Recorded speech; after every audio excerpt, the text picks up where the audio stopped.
आज से 13 साल पहले 2 मई 2011 को ये रात के 1 बजे की ही बात थी जब पाकिस्तान के एबटाबाद में अमेरिकन सोल्जर्स ने दुनिया के सबसे खतरनाक आतंकवादी ओसामा बिन लादेन को उसी के घर में घुसकर मार गिराया। देखो, हुआ कुछ ये था कि ओसामा बिन लादेन ने साल 1993 से 2001 के बीच अमेरिका पर 3 घातक हमले किए, जिसमें सबसे पहला था साल 1993 का वर्ल्ड ट्रेड सेंटर अटैक, दूसरा था साल 1998 का यूएस एम्बेसीज अटैक और तीसरा और सबसे दर्दनाक था साल 2001 का 9/11 अटैक। इस 1993 ब्लास्ट में टोटल 6 लोगों की जान गई और हजारों की संख्या में लोग इंजर्ड हुए थे। इस 1998 एम्बेसी अटैक में टोटल 224 लोगों की जान गई और 4,500 लोग जख्मी हुए थे। और साल 2001 में जो 9/11 अटैक हुआ था, जो अमेरिकन हिस्ट्री का सबसे खतरनाक अटैक माना जाता है, उसमें 3,000 लोग मारे गए थे और हजारों लोग इंजर्ड हुए थे। अमेरिका को इतना ज्यादा नुकसान पहुंचाने के बाद अलकायदा जैसे खूंखार आतंकवादी संगठन को बनाने वाला दुनिया का मोस्ट वांटेड क्रिमिनल अमेरिका का अब तक सबसे बड़ा दुश्मन बन चुका था। ओसामा को मार गिराने के लिए अमेरिका की इंटेलिजेंस एजेंसी CIA ने कैसे कैसे क्या क्या प्लान किया, वो तो हम आगे इस वीडियो में समझेंगे ही। लेकिन उससे भी पहले 3D एनिमेशन की मदद से ये समझो कि अमेरिका के जाबाज कमांडोज ने यानी कि नेवी सील्स ने इस अमेजिंग ऑपरेशन को सक्सेसफुल बनाते हुए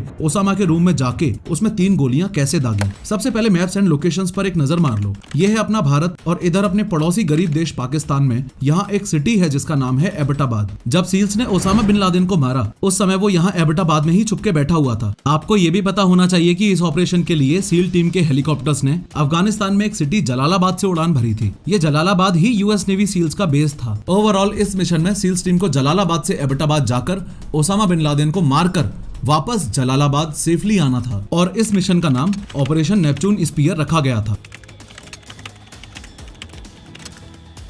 हुआ कुछ यूं कि आज से 13 साल पहले 1 मई 2011 की बात है। रात के 10:30 बज रहे थे। इस ऑपरेशन के लिए जलालाबाद के यूएस बेस में 4 हेलीकॉप्टर्स उड़ान भरने के लिए तैयार हैं। ये 2 तो हैं चिनूक हेलीकॉप्टर्स और ये 2 हैं ब्लैक हॉक्स। प्लान ये है कि ये दोनों ब्लैक हॉक्स तो उड़ के एबटाबाद जाएंगे और ये दोनों चिनूक यहाँ पर ही बैकअप के लिए स्टैंड बाय पर रहेंगे। अब देर रात में ये दोनों ब्लैक हॉक्स यहाँ से पाकिस्तान के लिए रवाना हो जाते हैं। सबसे बड़ा सवाल यहाँ लोगों के दिमाग में ये आता है कि ऐसा कैसे हो सकता है कि 2 अमेरिकन हेलीकॉप्टर्स पाकिस्तान के एयर स्पेस में फ्लाई करते हुए एबटाबाद जा रहे हैं और पाकिस्तानियों को खबर भी नहीं हो रही है, या यूं कह लो कि पाकिस्तान के रडार्स इन दोनों हेलीकॉप्टर्स को ट्रैक क्यों नहीं कर पा रहे हैं। तो इसका सिंपल सा आंसर है स्टेल्थ टेक्नोलॉजी। असल में इन दोनों ब्लैक हॉक्स को डिजाइन ही इस तरीके से किया गया था कि इनमें से ना तो साउंड डिटेक्ट हो और ना ही ये रडार में ट्रैक हो पाए। इन शॉर्ट इस पूरे हेलीकॉप्टर के ऊपर हैवी फैब्रिक की कोटिंग करी गई थी ताकि इसकी रडार और इंफ्रारेड विजिबिलिटी कम हो जाए। अब रात को करीबन 1 बजे दोनों हेलीकॉप्टर्स एबटाबाद में ओसामा बिन लादेन के कंपाउंड तक पहुंच जाते हैं। इससे पहले कि सील कमांडोज हेलीकॉप्टर में से उतरकर ओसामा बिन लादेन को शूट करें, ये बहुत ज्यादा जरूरी है कि ओसामा बिन लादेन के इस रहस्यमय दिखने वाले घर या कंपाउंड के स्ट्रक्चर को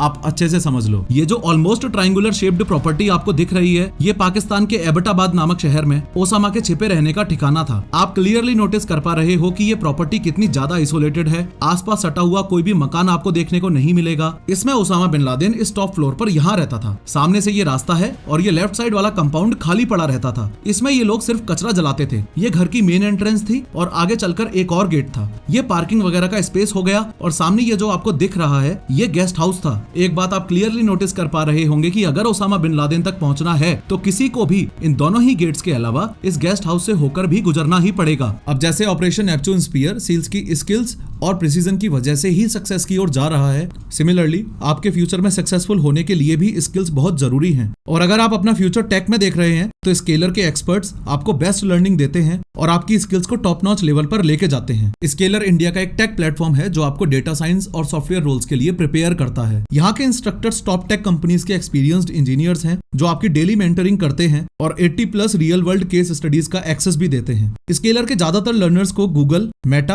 अमेजॉन, जोमेटो और वॉलमार्ट जैसी बड़ी बड़ी कंपनीज में ऑलरेडी प्लेसमेंट मिल चुका है, जिनकी एवरेज सैलरी 126% तक बढ़ गई है। यहाँ के स्टूडेंट्स पूरे 365 डेज तक कोडिंग स्ट्रीक्स मेंटेन करते हैं और एक जबरदस्त लर्नर कम्युनिटी का हिस्सा बन जाते हैं। स्केलर आपको 1-on-1 मेंटरशिप भी प्रोवाइड करता है जिससे आपके सारे पर्सनल डाउट्स क्लियर होते हैं और इंटरव्यू की बहुत स्ट्रॉन्ग प्रिपरेशन भी हो जाती है। और हाँ, स्केलर आपको 2 साल के लिए बिना किसी इंटरेस्ट के इजी EMI ऑप्शंस भी देता है। स्केलर का मिशन है इंडिया में वर्ल्ड क्लास सॉफ्टवेयर इंजीनियर्स बनाना, इसलिए आज ही स्केलर की free live master class join करें। लिंक डिस्क्रिप्शन में दिया गया है, क्लिक करो। बिल्कुल यहाँ पर आपको एक और गेट दिख रहा होगा, लेकिन ये गेट हमेशा लॉक्ड रहता था। उसके अलावा बालकनी वॉल्स हो या बाउंड्री वॉल्स, इस घर की सभी दीवारें बहुत ज्यादा ऊंची ऊंची थी, जो अपने आप में एक डाउट क्रिएट करती थी। यहाँ राइट साइड वाले कंपाउंड में फल और सब्जियां उगाते थे और कुछ खाली जमीन भी पड़ी हुई थी। यहाँ गेस्ट हाउस के थ्रू अंदर जाने का एक रास्ता था। आगे चल के यहाँ एक ऐसे ही शेल्टर बना हुआ था और थोड़ा और आगे चल के मेन घर में एंट्री होती थी। मेन घर की ये 3 मंजिला इमारत थी, जिसमें ये है ग्राउंड फ्लोर, ये फर्स्ट फ्लोर और ये सेकंड फ्लोर था। एक बात और जिसे सुनकर आपको ऐसा फील होगा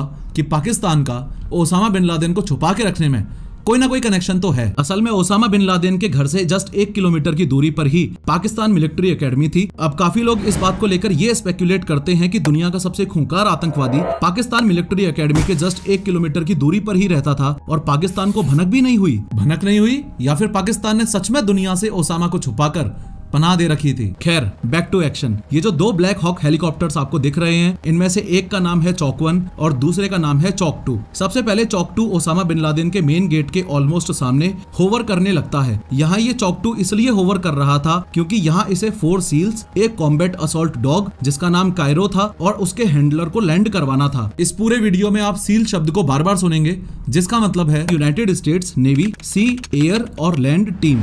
ये टीम स्पेशल मिशंस को एग्जीक्यूट करने के लिए बनाई गई थी। देशी भाषा में आप ऐसे भी समझ सकते हो कि जब मैं सील शब्द का यूज कर रहा हूँ तो इसका मतलब मैं अमेरिका के बेस्ट कमांडोज की बात कर रहा हूँ। एनीवेज, इस बात को भी यहाँ ही समझ लो कि इस चॉक 2 हेलीकॉप्टर में टोटल 12 सील्स थे, एक डॉग था और एक डॉग हैंडलर था। सिमिलरली इस चॉक 1 हेलीकॉप्टर में भी 12 सील्स और थे, यानी टोटल 24 कमांडोज की टीम को ओसामा बिन लादेन की हत्या के लिए भेजा गया था। खैर, ओसामा बिन लादेन के सामने वाले रास्ते में कुछ बंदों को उतारने के बाद चॉक 2 हेलीकॉप्टर में अब जो बचे हुए सील्स हैं, उनको ये ओसामा बिन लादेन के रूम की छत पर लैंड करवा देता है। ये सब करने के बाद चॉक 2 का काम खत्म और अब चॉक 2 वापस अपनी इनिशियल पोजीशन पर चला जाता है और वहीं पर होवर करने लग जाता है। अब बारी है चॉक 1 हेलीकॉप्टर की। और पहले ही बता दूं कि चॉक 1 हेलीकॉप्टर के साथ में कुछ ऐसा हुआ था जो किसी सील कमांडो ने सपने में भी नहीं सोचा था।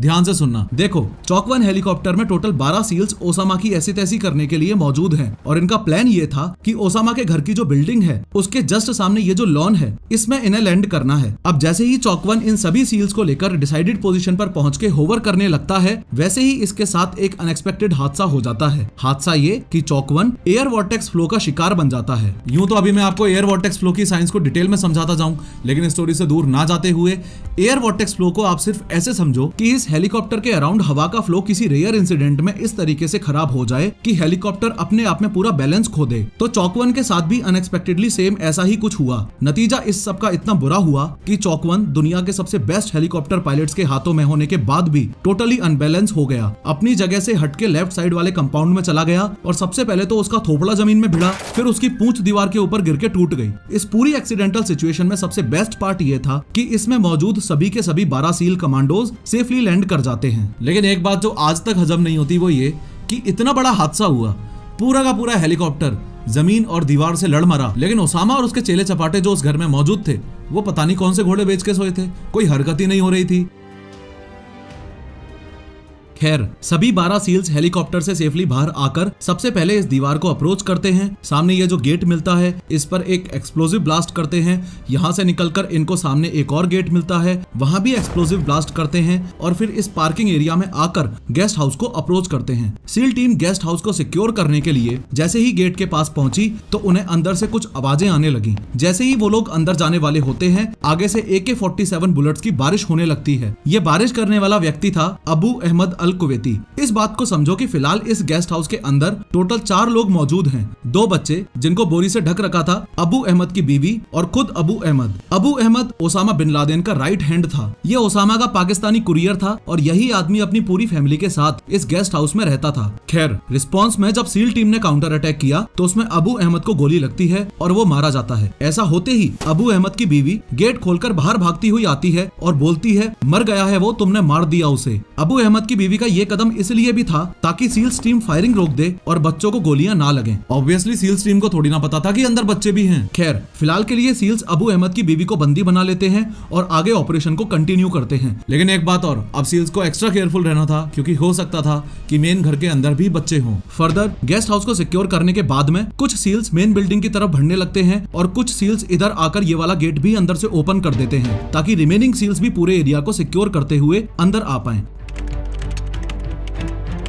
अब फाइनली सभी सील्स ओसामा बिन लादेन को मारने के लिए मेन बिल्डिंग की तरफ बढ़ने लगते हैं। जैसे ही मेन बिल्डिंग के ग्राउंड फ्लोर में सील्स एंटर करते हैं तो सामने अबरार दिखता है। अब यहाँ ग्राउंड फ्लोर में जो लोग थे उनको भी समझ ही लो, यहाँ मेन बिल्डिंग के ग्राउंड फ्लोर में एक तो अबरार मौजूद था, अबरार की बीवी थी और कुछ बच्चे थे। ये अबरार उस बंदे का छोटा भाई था जिसको जस्ट अभी गेस्ट हाउस में सील टीम ने मार गिराया, यानी कि अबू अहमद। खैर, अबरार को देखते ही जैसे ही सील टीम ने फायरिंग शुरू की वैसे ही उसकी बीवी सामने कूद पड़ी और स्टार्टिंग की सभी गोलियां उसकी बीवी को लग जाती हैं और वो मर जाती है। यहाँ एक बात का ये भी ध्यान रखना कि सील्स टीम को एकदम क्लियर इंस्ट्रक्शंस थे कि इस पूरे ऑपरेशन नेपच्यून स्पीयर में किसी भी मासूम जान या यूं कह लो कि किसी भी बच्चे या महिला की जान नहीं जानी चाहिए। लेकिन अब खरबूजा ही छुरी पर आकर गिरे तो बेचारे सील्स भी क्या कर सकते हैं। एनीवेज, बीवी के मरते ही सील्स ने अबरार को भी गोलियों से भून दिया और उसका भी दी एंड कर दिया। अब इस ग्राउंड फ्लोर पर जो बच्चे बचते जा रहे थे उनसे रिलेटेड आपको ये बात याद रखनी है कि चाहे वो स्टार्टिंग वाले गेस्ट हाउस में से हो या फिर इस मेन बिल्डिंग के ग्राउंड फ्लोर से, सभी बच्चों को सील्स एक जगह सेफ जोन में इकट्ठा करते जा रहे थे। अब आगे बढ़ते हुए सील्स फर्स्ट फ्लोर की तरफ जाने लगते हैं। फर्स्ट फ्लोर पर ओसामा का सगा बेटा मौजूद था जिसका नाम था खालिद। अब खालिद को जिस तरीके से सील्स टीम ने मारा उसकी स्टोरी बहुत ही इंटरेस्टिंग और फन है,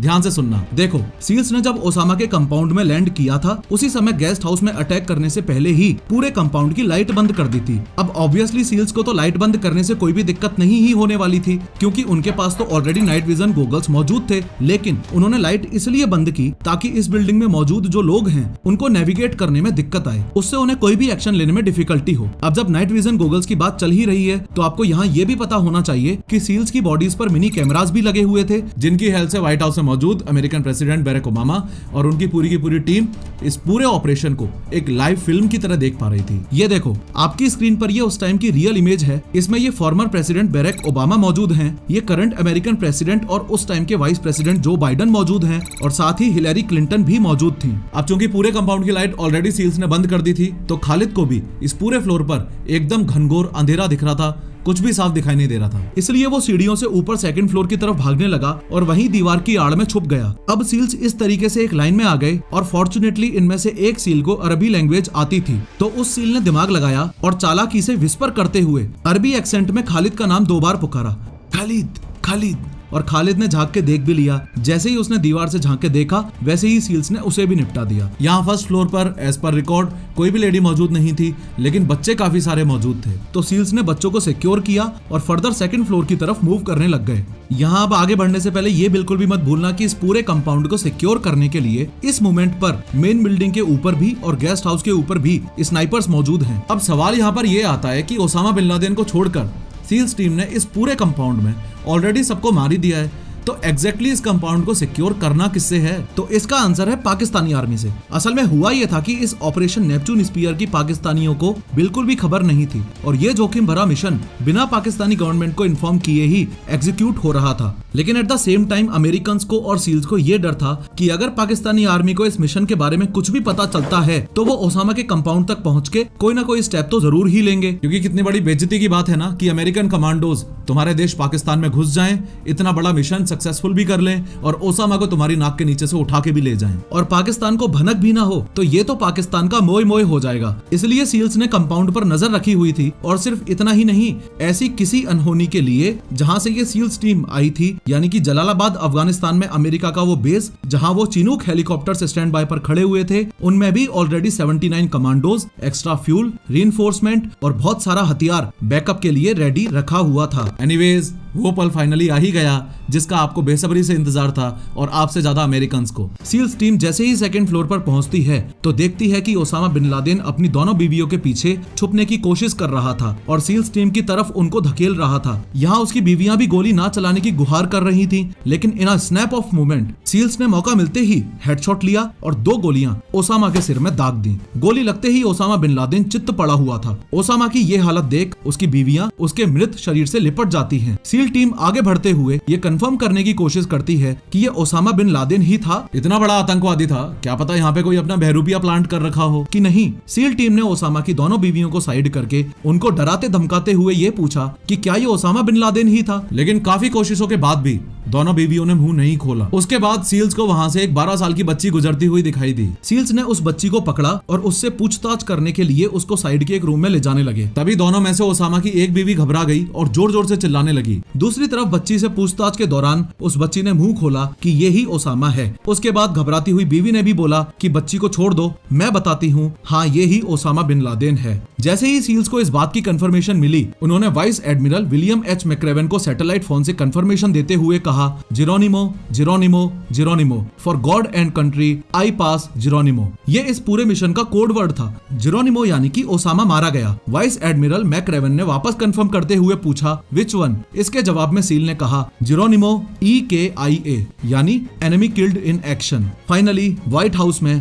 बैरक ओबामा की खुशी का ठिकाना ही नहीं था। मगर असली मजा तो आपको अब आगे आएगा जब मैं स्टेप बाय स्टेप ओसामा को ट्रैक करने की कहानी आपको सुनाऊंगा। साल 2001 में ओसामा ने 9/11 अटैक किया था और 2011 में ओसामा अमेरिका के हाथ लगा। इन 10 सालों में ओसामा बिन लादेन को ट्रैक करने की कहानी बहुत ही ज्यादा रोमांचक है, वो तो हम इस वीडियो में समझेंगे ही। साथ ही 3D एनिमेशन की हेल्प से ये भी देखेंगे कि सील्स को उसके कमरे से ऐसा क्या सामान मिला जिसे देखकर उनके होश उड़ गए और ओसामा बिन लादेन को जमीन में ना गाड़कर समुद्र में ही क्यों दफनाया गया था। लेकिन हर बार की तरह शुरू से शुरू करते हैं। बात आज से 67 साल पहले 1957 की है। सऊदी अरेबिया की जो कैपिटल है, जो वहाँ की सबसे बड़ी सिटी भी है, जिसको लोग रियाद नाम से जानते हैं, जहाँ मक्का मदीना भी स्थित है, वहाँ 10 मार्च 1957 को जन्म होता है ओसामा बिन लादेन का। ओसामा बिन लादेन के पिता ने टोटल 22 शादियां की थी और उसके 54 बच्चे थे। ओसामा बिन लादेन उन 54 में से 17वें नंबर का बच्चा था। टोटल 22 में से ओसामा बिन लादेन की माँ ये थी और इसका नाम था आलिया। यहाँ मैं इसकी माँ का इसलिए जिक्र कर रहा हूँ क्योंकि ओसामा के मरने के बाद इनका एक इंटरव्यू वायरल हुआ था जिसमें इन्होंने क्लेम किया था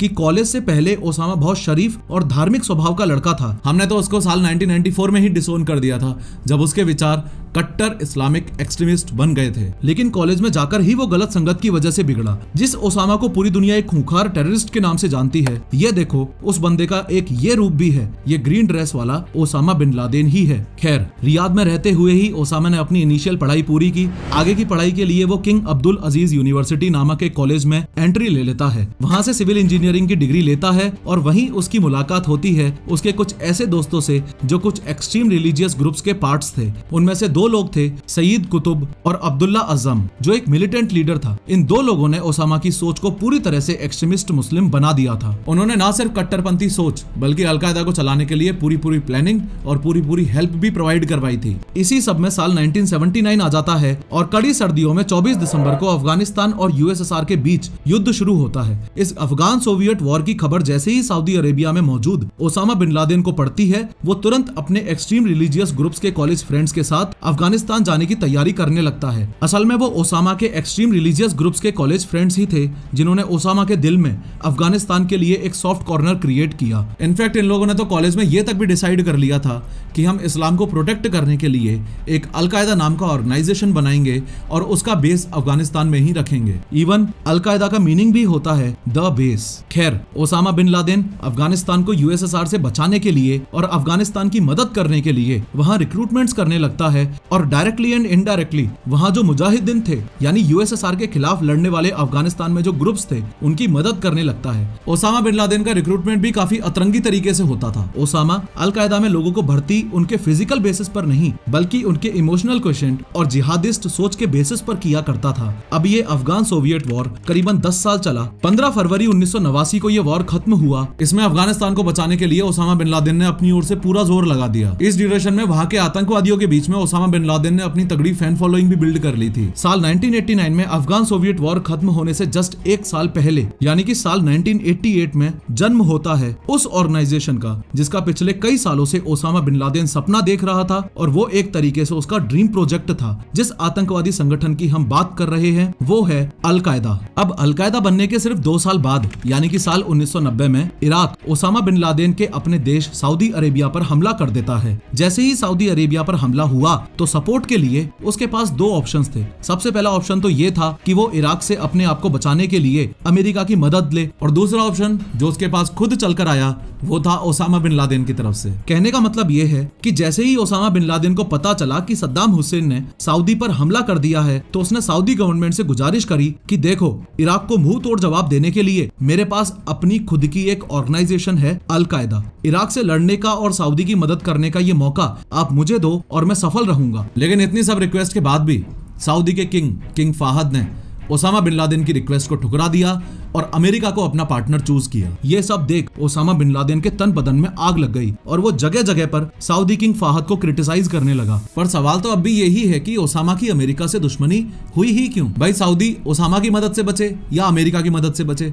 अल्टीमेट गोल तो सऊदी को बचाने का था ना। नहीं, असलियत तो ये थी कि ओसामा अमेरिका के वेस्टर्न कल्चर से बहुत नफरत करता था। वो बिल्कुल भी नहीं चाहता था कि अमेरिका इस गल्फ वॉर में सऊदी की मदद करे, अमेरिका और सऊदी के रिलेशंस अच्छे हों और अमेरिकन वेस्टर्न कल्चर किसी भी तरीके से सऊदी में आए। लेकिन जब सऊदी का इंक्लिनेशन ओसामा को अमेरिका की तरफ दिखा, तब साल 1990 के आसपास ये पहली बार ही था जब ओसामा बिन लादेन को अमेरिका एक दुश्मन के रूप में नजर आने लगा। और किसी ने सपने में भी नहीं सोचा था कि ओसामा के दिल में ये जो छोटा सा नफरत का बीज सऊदी के एक डिसीजन ने बो दिया है, ये फ्यूचर में जाके 9/11 जैसे बड़े बड़े हत्याकांडों का रूप ले लेगा। फर्दर इसी साल 1990 में अमेरिका ओसामा बिन लादेन का जानी दुश्मन बन जाता है और उसकी ऑर्गेनाइजेशन अल कायदा का सिर्फ एक ही मकसद रह जाता है, कैसे भी करके अमेरिका को मुस्लिम डोमिनेंस की ताकत दिखाना। अपनी ताकत दिखाने के लिए अगले 9 सालों में 1992 से 2001 के बीच ओसामा बिन लादेन 5 अलग अलग अटैक्स अमेरिका को क्षति पहुंचाने के लिए करता है। सबसे पहला अटैक वो साल 1992 में करता है। ये अटैक उसने अमेरिका में नहीं बल्कि यमन में किया था। असल में मिडिल ईस्ट में एक कंट्री है यमन, उसमें एक शहर है एडन, उसमें एक गोल्ड मोहर नाम का होटल है। एक ट्रेनिंग के चलते कुछ यूएस मरीन सोल्जर्स इस होटल में ठहरे हुए थे। इन्हीं यूएस सोल्जर्स की जान लेने के लिए अल कायदा ने सबसे पहला अटैक इसी होटल में करवाया था। लेकिन इस अटैक से उसे कोई फायदा नहीं हुआ क्योंकि यूएस सोल्जर्स पहले ही यहाँ से निकल चुके थे। दुख की बात यह है कि उनकी जगह उस बॉम्ब ब्लास्ट में बेचारे 2 इनोसेंट सिटीजन्स को जान गंवानी पड़ी थी। ये सब देख ओसामा का गुस्सा और ज्यादा बढ़ गया और अपने ईगो को सेटिस्फाई करने के लिए साल 1993 में न्यूयॉर्क के वर्ल्ड ट्रेड सेंटर की पार्किंग में उसने बॉम्ब अटैक करवाया। इस अटैक में 6 लोग मारे गए और हजारों लोग जख्मी हुए थे। ऐसा तो है नहीं कि 2 अटैक्स करके ओसामा का मकसद पूरा हो गया हो। उसने अच्छे से प्लान करके 5 साल बाद 1998 में 2 यूएस एम्बेसीज में और अटैक करवाया, यानी कि एक बार फिर से अमेरिका के बाहर अटैक करवाया जो कि टेंजानिया और केन्या में स्थित थी। इस अटैक में 224 लोग मारे गए, जिनमें से सिर्फ 12 ही अमेरिकन थे। बाकी के लोग जो मारे गए वो वहाँ के लोकल्स थे। चौंकाने वाली बात यह है कि इस अटैक में टोटल 4,500 लोग घायल भी हुए थे। इसी दौरान ओसामा की इन्हीं सभी हरकतों की वजह से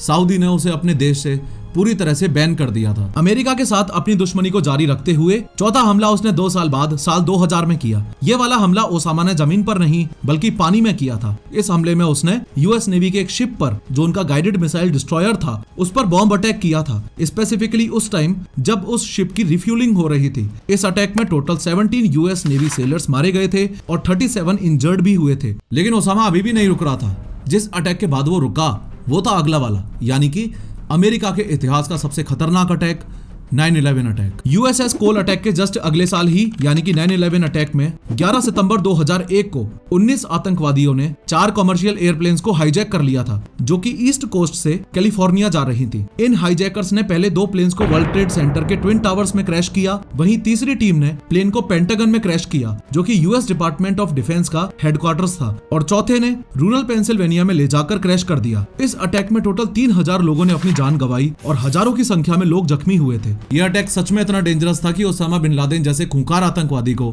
जिंदगी में पहली बार एहसास हुआ कि मैंने सच में कुछ बड़ा कर दिया है। पेले जाने के डर से 9/11 के अटैक के बाद वो अंडरग्राउंड हो चुका था। इतना सब होने के बाद America finally Osama bin Laden को मोस्ट वांटेड क्रिमिनल की लिस्ट में डालने के बाद मारने की कसम खा लेता है। अमेरिका की इंटेलिजेंस एजेंसी यानी कि CIA ओसामा को पकड़ के उसको खत्म करना अपना अल्टीमेट टारगेट बना लेती है। सालों साल खोज चली, ओसामा को ढूंढने की काफी कोशिश की गई, लेकिन CIA के हाथ में कुछ भी ठोस लग ही नहीं रहा था। धीरे धीरे ऐसा लगने लगा था कि CIA के लिए ओसामा को पकड़ना इम्पॉसिबल हो जाएगा। लेकिन फिर अचानक अमेरिकन को पाकिस्तान के एबटाबाद में एक लीड मिली। और वो कैसे मिली? जब 9/11 अटैक्स हुए थे तो उसमें से अलकायदा के काफी सारे आतंकवादी पकड़े गए थे। उन आतंकवादियों को CIA ने ग्वांटानामो बे नाम की एक जेल में रखा हुआ था। ये ऐसी वैसी नॉर्मल जेल नहीं बल्कि बहुत खतरनाक जेल मानी जाती है। पास्ट में काफी बार ये जेल अपने टॉर्चर करने के अनयूजुअल तरीकों की वजह से कंट्रोवर्सीज का शिकार भी हुई है। मतलब क्रिमिनल्स से सच बुलवाने के लिए इस लेवल का टॉर्चर और डर, जैसे किसी ने सच में शरीर में हाथ डाल के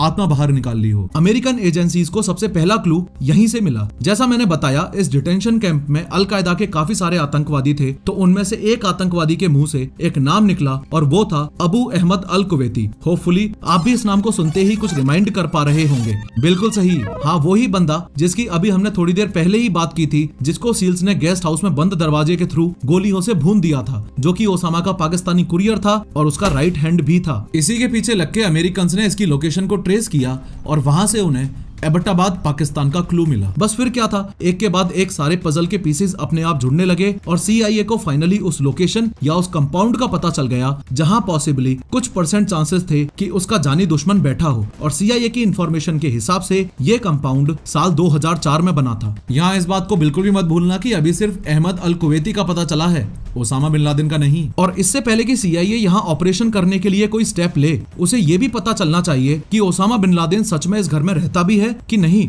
तो ओसामा की प्रेजेंस का पता लगाने के लिए CIA ने इस कंपाउंड की रेकी करना शुरू कर दी, अच्छे से नजर रखने के लिए और 24 घंटे प्रॉपर ऑब्जर्वेशन के लिए CIA ने एबटाबाद में घर ही ले लिया था। ये साल 2010 की बात है।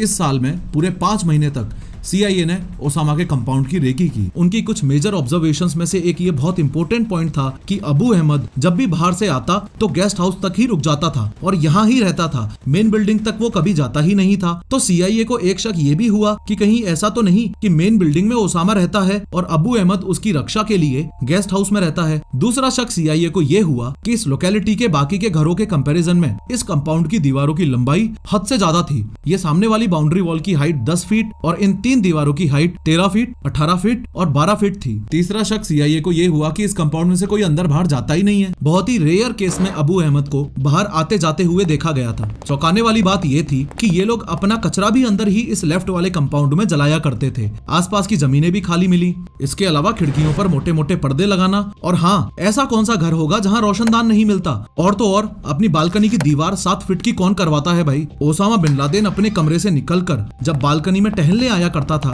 तो ताकि उस समय वो किसी को दिख ना जाए, इसलिए उसने बालकनी की दीवार को 7 फीट तक चढ़ा रखा था। बस इन्हीं कुछ ऑब्जर्वेशंस की बदौलत CIA का शक यकीन में बदल गया और CIA को ऐसा लगने लगा कि हो सकता है कि इस मेन बिल्डिंग में ओसामा रहता ही है। इस आधे अधूरे एहसास को पूरे विश्वास में बदलने के लिए CIA ने एक प्लान बनाया। प्लान ये बनाया कि डॉक्टर शकील अफरीदी नाम से एक डॉक्टर को और उसकी नर्स को फेक वैक्सीनेशन कैंप के नाम पर उस घर के अंदर भेजा जाए। ये डॉक्टर और नर्स प्लान के तहत अंदर जाते हैं, वैक्सीन वगैरह का काम कर देते हैं। साथ में CIA के लिए एक ये भी गुड न्यूज लेके आते हैं कि ये बात तो कंफर्म्ड है कि ओसामा वहीं उस घर में ही रहता है। अब देखा जाए तो ये डॉक्टर अमेरिकन एजेंसीज के लिए तो हीरो है, लेकिन पाकिस्तान के लिए ये विलेन बन गया था, क्योंकि ऑपरेशन नेपच्यून स्पीयर जब सक्सेसफुली कंप्लीट हो गया था और सब कुछ होने के बाद पाकिस्तान सरकार को जब ये पता चला था कि इस डॉक्टर ने पाकिस्तान के खिलाफ गद्दारी की थी, तो इस डॉक्टर को 23 साल के लिए जेल में डाल दिया गया था और ये आज भी उस जेल में ही है। ऐसा नहीं है कि अमेरिकन एजेंसीज ने उसे जेल से बाहर निकालने की कोशिश नहीं करी, कोशिश की थी,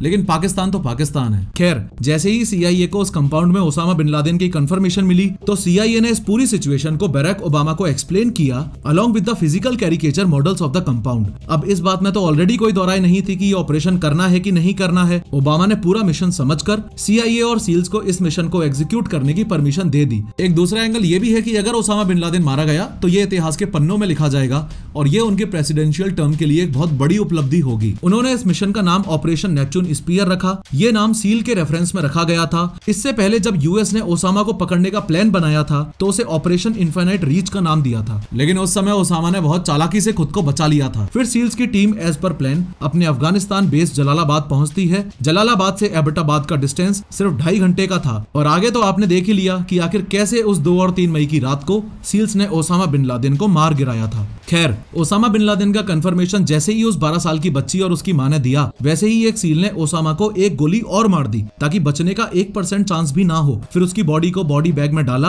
और उसको नीचे ले जाने लगे। अब जैसे ही ओसामा बिन लादेन को मेन बिल्डिंग में नीचे ला रहे थे, वैसे ही फर्स्ट फ्लोर तक पहुंचते ही एक सील की नजर उस कमरे में मौजूद कुछ डॉक्यूमेंट्स पर पड़ी। सील्स को उस रूम से ओसामा का जो सामान मिला वो उनके लिए टोटली अनएक्सपेक्टेड और शॉकिंग था। ओसामा के घर से 4,70,000 कंप्यूटर फाइल्स डिस्कवर हुई, वो भी अलग अलग 183 सेपरेट डिवाइसेस में। ये फाइल्स CIA ने 2017 में रिलीज कर दी थी ताकि लोगों को पता चले कि मोस्ट वांटेड मैन आखिर क्या क्या देखा करता था। सील्स को कुछ ऐसी चीज भी मिली जो शायद एक आतंकवादी तो नहीं ही रखेगा, लेकिन एक ठरकी जरूर रखेगा। सबसे पहले तो ओसामा की ड्राइव से पॉर्न फिल्म्स और पोर्नोग्राफिक वीडियो गेम्स मिले। क्या क्या मिला ये डिटेल CIA के इस वेबसाइट पर अवेलेबल हैं। हालांकि ये वीडियोस मॉडर्न, इलेक्ट्रॉनिकली रिकॉर्डेड और काफी बड़े अमाउंट में मिले। इसी के साथ 228 पेजेस का जर्नल भी मिला जिसमें वो अपने विचार लिखा करता था और अलकायदा को कैसे चलाना था वो भी। ओसामा के बेटे हमजा का शादी का वीडियो भी मिला। हमजा ने अबू मोहम्मद अल मसरी की बेटी से शादी करी थी जो कि अलकायदा का लीडर था। इसके अलावा उसके कमरे से वीडियो गेम्स भी मिले जैसे half life, super Mario Bros, Yoshi's island DS, final fantasy 7,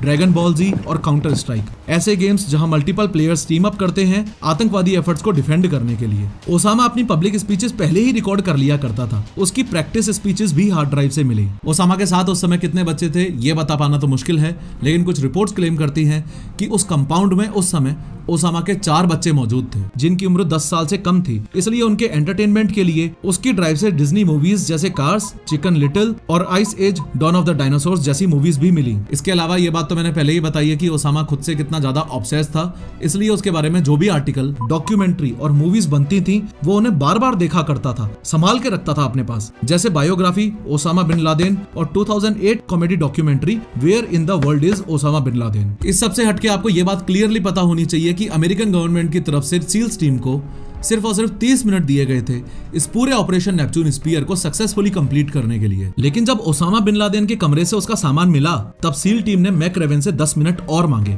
खैर ये बात तो आपको याद ही है कि जो 2 ब्लैक हॉक्स सील्स को जलालाबाद से यहाँ तक लेकर आए थे उनमें से एक ऑलरेडी क्रैश हो गया था। तो जब वो क्रैश हुआ था उसी समय जलालाबाद में इस बात की इंफॉर्मेशन भेज दी गई थी और बैकअप में रखे हुए 2 में से एक चिनूक हेलीकॉप्टर को ऑपरेशन साइट पर यानी कि ओसामा के कंपाउंड पर बुला लिया गया था। फाइनली सारे सील्स ओसामा बिन लादेन की बॉडी के साथ प्लस उसके सामान के साथ प्लस खुद के बिना किसी नुकसान के इस ऑपरेशन साइट से इवैक्यूएट कर जाते हैं और इवैक्यूएट करने से जस्ट पहले अपने क्रैश्ड हेलीकॉप्टर चॉक 1 को ब्लास्ट करके जाते हैं ताकि इस तरीके की एडवांस्ड स्टेल्थ टेक्नोलॉजी वाला हेलीकॉप्टर इस गरीब देश पाकिस्तान के हाथ ना लगे और ताकि वो उस हेलीकॉप्टर से रिवर्स इंजीनियरिंग करके वैसी कुछ टेक्नोलॉजी चुरा ना ले। लेकिन ब्लास्ट के बावजूद भी हेलीकॉप्टर का टेल पार्ट वहीं रह जाता है जिसकी ये कुछ असली इमेजेस जो अगले दिन पाकिस्तानी मीडिया में दिखाई गई थी वो आप अपनी स्क्रीन पर देख पा रहे हो। 100 बात की एक बात यह है कि finally operation Neptune Spear successful हुआ, लेकिन एक बड़ा ही विचित्र सवाल जो अभी तक आप लोगों के मन में घर बनाकर बैठा हुआ है वो ये है कि अमेरिका ने ओसामा बिन लादेन को जमीन में ना दफनाकर आखिर समुद्र में ही क्यों दफनाया था। दरअसल असलियत तो यह है कि ओसामा की बॉडी को दफनाना यूएस के लिए एक बहुत बड़ा चैलेंज बन गया था। लेकिन क्यों एक आतंकवादी की बॉडी को दफनाने के लिए इतना ज्यादा लोड लेना क्यों है। ऐसे वैसे इंसान की बॉडी होती तो बात अलग थी, लेकिन ये बॉडी थी ओसामा बिन लादेन की, इसलिए यूएस को काफी तरह से सोचना पड़ा। एक तरीका था क्रिमेशन का यानी कि जलाने का। इससे ओसामा की बॉडी किसी के हाथ नहीं आ पाती क्योंकि जल जाने पर कुछ बचेगा ही नहीं, और जब कुछ बचेगा ही नहीं तो लोगों के पास मेमोरियलाइज करने के लायक भी कुछ नहीं बचेगा। लेकिन क्रिमेशन यानी कि बॉडी को जलाना इस्लाम में इलीगल है। यूएस ने एक बात सोच रखी थी कि बिना किसी के रिलीजियस थॉट्स को हर्ट करे हमें इसकी बॉडी ठिकाने लगानी होगी ताकि किसी के पास कुछ बोलने के लिए बचे ही ना। दूसरा ऑप्शन था बेरियल का यानी कि दफन करने का। अब इस केस में यूएस ने सोचा कि इसे जहां से पकड़ा है वहीं बरी किया जाए तो, लेकिन ओसामा की सारी एक्टिविटीज का पाकिस्तान को कुछ पता ही नहीं था, इसलिए वो उसकी बॉडी क्लेम ही नहीं करेगा। अफगानिस्तान की बात करें तो शायद अफगानिस्तान एक बार के लिए मान भी जाएगा क्योंकि किसी जमाने में ओसामा वहां का हीरो था, लेकिन अब वहां यूएस अलाइंड गवर्नमेंट बन गई थी जो कि ओसामा के सपोर्टर से लगातार लड़ रही थी। ऐसे में उसे अफगानिस्तान में दफनाना सही नहीं होगा ताकि लोग उसे वापस निकालकर उसका मकबरा ना बना ले, ठीक वैसे ही जैसे सद्दाम हुसैन का मकबरा उसके बर्थ प्लेस पर बना हुआ है और उसके फॉलोअर्स आज भी उसे पूजने जाते हैं। उसी को अवॉइड करने के लिए यूएस को एक ऐसे ऑप्शन की जरूरत थी जो कि हर तरह से सेफ हो। एक ऑप्शन ये था कि ओसामा को अगर उसकी जन्मभूमि के हवाले करें तो, यानी सऊदी अरेबिया को सौंप दे तो। अरे भूल गए क्या, ओसामा तो ऑलरेडी सऊदी में बैन था। अब यूएस के पास उसे समुद्र में बरी करने के अलावा और कोई ऑप्शन नहीं दिख रहा था, इसलिए उसे यूएसएस कार्ल विंसन में ले जाया गया जो कि एक यूएस एयरक्राफ्ट कैरियर है। क्योंकि ओसामा खुद एक रिलीजियस आदमी था तो उसका बरियल भी इस्लाम इस्लामिक ट्रेडिशन के हिसाब से ही होना चाहिए था और इस्लामिक रिलीजन के अकॉर्डिंग मरने के 24 घंटे के अंदर अंदर बॉडी को दफन कर देते हैं। इसलिए उसे जल्द से जल्द यूएस एयरक्राफ्ट कैरियर में पहुंचाया गया, क्योंकि ओसामा की बॉडी को पहले आइडेंटिफिकेशन के लिए अफगानिस्तान लेकर गए थे और उसके बाद सीधा यूएस एयरक्राफ्ट कैरियर में। मुस्लिम लॉ ऑफ बेरियल के अनुसार ही सारी रस्में रिवाजों को किया गया था। इस पूरे प्रोसेस में एक अरेबिक ट्रांसलेटर को भी बुलाया गया था ताकि हर चीज तरीके से हो, जैसे वॉशिंग यानी कि उनकी बॉडी को धोया, श्राउडिंग इन व्हाइट क्लॉथ यानी उसे सफेद कपड़े पहनाए गए, रिचुअल प्रेयर यानी कि प्रेयर्स बोली गई और उसके बाद उसका बेरियल यानी उसे दफन कर दिया गया। और इसी के साथ दुनिया का सबसे खूंखार आतंकवादी ओसामा बिन लादेन अरेबियन सी में हमेशा हमेशा के लिए दफन हो गया। खैर, इस 3D एनिमेटेड वीडियो में मैंने डिटेल में बताया है कि टैंक को चलाना कैसे है और टैंक आखिर काम कैसे करता है। क्लिक करो और जरूर देखो।